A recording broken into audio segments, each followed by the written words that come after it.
Welcome to r/RedditRevenge. This is a story of someone getting back at someone with revenge after being wronged. Thank you friends for subscribing to the channel, and for so many likes. The first story, game designer's final act of rebellion. After being fired by an overbearing CEO, they gifted a loyal player unlimited premium content. The second story, our duplex neighbor was a pain in the A, so we tormented her for nearly a year. She eventually got herself evicted. The first story is Free to Whale. I'm a game designer and developer. I worked for an employer who was scraping the bottom of the barrel of his funds. His grand strategy for roping in new investors was to release a new game in a month and impress VCs at GDC. Fine, I've seen worse. I'll do my job well. The whole team designated to this last Hail Mary project, around 8 people, worked their A's off to get this thing rolling. The CEO thinks he can do all of our jobs better than us, throws all good game design and good development advice out the window, pushes us to ship trash, threatens to fire us. B, you can't afford to pay us another month. We know we're getting canned. We do unpaid overtime to ship polished trash we're not ashamed of. In our mind's eye, we begin to see why the company's current games have such bafflingly bad code and painful technical debt. We're all fired a week later. On my way out, I remember a player loyal to one of the live games. A whale. He genuinely cares about one of the games from this company. He's sunk hundreds of hours and dollars into this. He's reported game-breaking bugs to us. I've spoken to him to get feedback and improve the parts of it that people really care about, and have grown to really like him. I go to the Backend tool, pull up his support ID and unlock all the best premium content for the game, and give him $100K worth of premium currency. And then I bounce. The second story is Neighbor Karen gets evicted. I shared a duplex with my then girlfriend and her son, 7. To fully understand all this, I have to lay out the geography. This is a single house duplex with both doors in the middle, with a shared small front porch. The house was built on the side of a hill.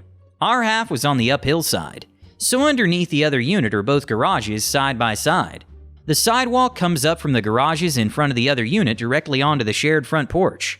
There's also a back porch, but it has a divider, so we share a moderate amount of privacy.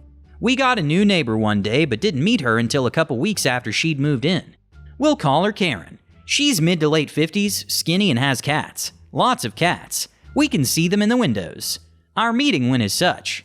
One day we're out washing our cars in the front yard. Me, the girlfriend, and her kid. The hose wouldn't reach the driveway. I also have a pair of motorcycles that I'm washing too. They'll be important later. We're having a fun afternoon in the sun, playing with the hose, you know the scene, all kinds of cute and happy. This is when our new neighbor comes home. Karen drives along the driveway, parks in the garage and walks up the sidewalk where we are. We politely introduce ourselves and even joke that if she pulls her car up here, we'd wash it too. She all but ignores us and walks straight to her door. We shrug it off, but then she returns and goes straight vapor lock, setting the mood for the rest of the year. She starts nagging in an angry, almost screaming tone that she doesn't want us on her half of the yard. We can't be on her half, which included the sidewalk, since it went through her half of the front yard. We needed to get off her side of the yard. Since the sidewalk was on her half, it was hers and we couldn't use it. We would have to go around the back to get to our door. That's not happening.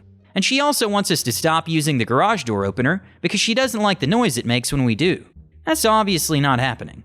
She's peeving off my girlfriend and scaring her kid. I have to calm them both down and get them inside while Karen is still yelling with a jabbing finger. Now, I'm an easygoing guy. I can let it roll off, but the girlfriend and kid didn't deserve that. I got them both to calm down. He needed ice cream, she needed a beer and smoke, and Karen needed to be taught a lesson. I go to put the cars and bikes away. It's during this time that I can hear Karen through the garage ceiling on the phone with what I can only assume is our landlord, being about how rude and insufferable we are. We scare her cats, really, and we keep running the garage door and it bothers her. She doesn't like it. We just have to go. The light bulb goes off. Both of my bikes are carbureted, and for the life of me I can't remember the last time I had them adjusted. Since car washing was cut short, maybe I can do that instead. I pull mine and the girlfriend's car out of the garage. I'm gonna need the space. Then I park the bikes side by side, exhaust pipes facing into the garage. I break out the tools and start with the little one. She's a 2001 V-Star 1100 Classic. I named her Molly. Vance and Hines pipes, but they're still pretty loud. I crank Molly up and wail on that throttle while I fine-tune the throttle body, just ripping it as loud as she can, filling that garage with all the noise. Keep that up for a few minutes, then let her rest a minute. When I finally put Molly to bed, I can finally hear Karen stomping on the floor and yelling at me. I yell back, "Okay, Karen, just one more to go. Only be a few minutes."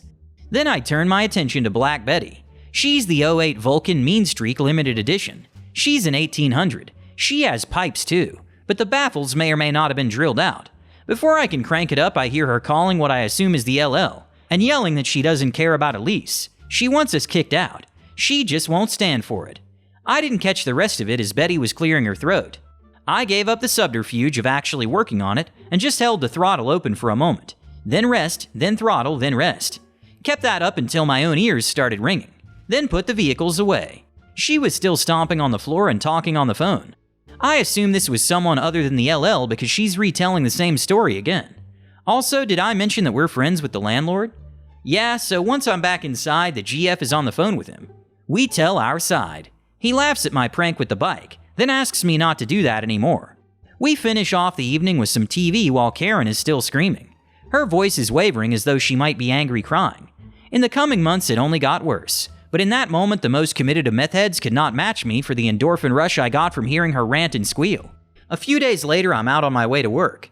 I leave at about 6 to make it in time to have breakfast at the desk before I log on at 7. I go around to the garage and Karen has left her car outside her garage and positioned it so I can't get my car out. I knock on her door and of course she doesn't answer. Bang on it a few more times. Nothing. I even yell at the door. "Hey Karen, you're blocking my car. I need to get to work." This is clearly her petty revenge for the bikes, I'm sure. Good shot, Karen, good one. Fortunately, it's a nice day so I can just take one of them to work. The bike can fit around her car, but thanks to her I wasn't going to have time to enjoy my breakfast once I got there. That evening I came home and her car was still there, so instead of putting it back in the garage, I leave the bike parked behind her car, just at the end of the street. Now I know what you're thinking, but OP, what if she backs into it? And I was kinda hoping that was where it would go. See, I've got great insurance and an even better lawyer. But no, this is how petty she is. She calls the cops. Come knock on our door, push the bike over, go through the front yard? No, calls the cops. The nice policeman informs me that I'm blocking her car from exiting. Yeah, that was kind of the point. I inform him that she started it. I felt like a kid saying it. And honestly, we would have called the police on her for this SH this morning, but it seemed juvenile and a waste of their time. Also, I had to get to work. Cops' response? Yes, but that's why we're here. That's just sad. Lets me know our species is doomed. Anyway, once I explain the whole thing, Mr. Policeman knocks on her door, addresses himself and gets her to come outside. We explain the whole mess. Cop asks him, "Is this true?" She admits it but can't produce a reason for it. Cop scolds us both for being childish and to stop blocking the driveway. Says he doesn't want to have to come back out to our residence again. Huh, yeah, okay. That weekend we go over to the neighbors for a few drinks. No, not that one. She doesn't like us. The next duplex over. Their porch is about 30 feet or so from the original scene of the crime. We're not being loud, no music, just a handful of us grilling out and drinking beers. Oh, and among the guests this evening is our LL himself. Did I mention we were in good with him? So anyway, sure enough, the nice policeman comes by. It's not the same officer as Time, but the popo nonetheless. He comes to the deck, flashlight in hand, says he got a noise complaint call. Clearly it was her. But what is rib-bustingly hilarious is that the officer said the noise complaint was placed by, wait for it, the landlord of the house. Yeah, no SH. Anyways, LL steps forward and says, "Funny, I don't remember calling to complain about myself." Once again, we explain everything to the officer. He chuckles, asks us to keep it down and leaves. After that, Mr. LL goes over to her unit. Of course, she doesn't answer the door, but he speaks loud enough for her to hear, letting her know what she did wasn't cool. After that, we tried to avoid one another. There would be minor SH like UPS packages dropped for her. We find it on our side and move it over. Later on, we'll hear through the door, "Keep your hands off my stuff," or other headaches that make us wish her cats would turn on her. Few weeks later, I'd gotten a promotion at work, so we threw a party. Sure enough, the cops were called again. This one was not placed by the LL, but he was still there. He yells over at her door, "Hey Karen, this is getting old." This next instance I can't quite take credit for. But Karen had built this obnoxious awning to cover her side of the porch out back. She never uses the porch, so why bother? However, I clearly remember a stipulation in our lease that says we're not allowed to modify the exterior of the units at all. Maybe hers is different. Maybe I should call LL and find out. What's that? No? She doesn't get to make modifications either? Oh well, she did. So he makes her remove it. Again, because we're in good with him, he shares the tale with us. How she begged, then begged, then relented. It was ear candy. Speaking of candy, come Halloween I decorated the yard. I had heard from multiple neighbors of ours that their children were frightened in my front yard come Halloween. By this point I should have guessed though that the lines were being drawn with Karen, figuratively and literally. I had to move some of my decorations, and that included the 15-foot ghost on the roof of the unit. I had to move it all the way over onto my side. So come Halloween night, we took her son out trick-or-treating. And literally every kid we saw, we told them to go by her place. She had the good candy and lots of it. But she's old and hard of hearing, so you'll have to bang on the door pretty hard.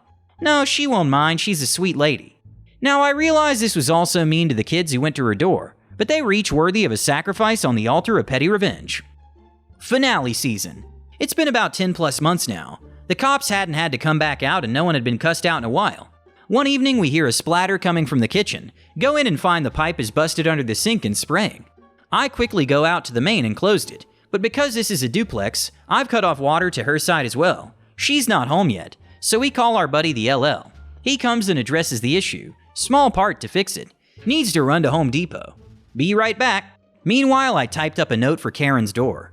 I let her know we had a leak. Had to shut off the water, but it should be fixed within an hour or two. Even thanked her for understanding. While he's gone to clean up the water, it was a lot. Then before he returns, we hear the splatter again. At first, I'm a little confused. I know I turned it off, but then it clicks. I go outside and there's Karen holding a pipe wrench. Hey, didn't you see my note? Yes, but my cats need water. Yes, but now you're flooding our unit. I need water. My girlfriend comes out and goes off shouting, calling her a bee. Next door neighbors hear and come out. It's a show now. I go get my wrench to close the main valve again, but she won't move out of the way. She's literally blocking me. I half expect her to take her wrench to my head, so I back off. Sure enough, LL arrives at the SH show. Hey, we left her a note. She ignored it and started the water again. Wait, she what? Then he turns to light into her, cussing her out.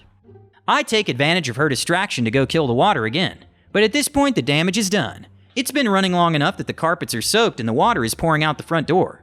Meanwhile, LL is still yelling at her. All right, Karen, that's it. You're out of here. This is your 30 days. BS, I've already signed next year's lease. But I haven't yet. It's worthless. Tear it up and I'm taking your deposit to pay for the damages. She melts. But I don't have anywhere else to go. She continues to argue and cry about her deposit. She'll need that for her next apartment. She can't afford to move. She threatens small claims court to get it back. The argument rages on while I take girlfriend and son to go get packed. We can't stay here tonight. We spent the next couple of nights at a hotel while the carpets were redone. He bought the beer and ribs for the next barbecue. Few more weeks go by without so much as a peep from her. One day we come home and she's just gone. Porch, garage, and apartment all cleaned out. I'm almost disappointed she didn't say goodbye. Hit the like button and subscribe to the channel. Have a good day.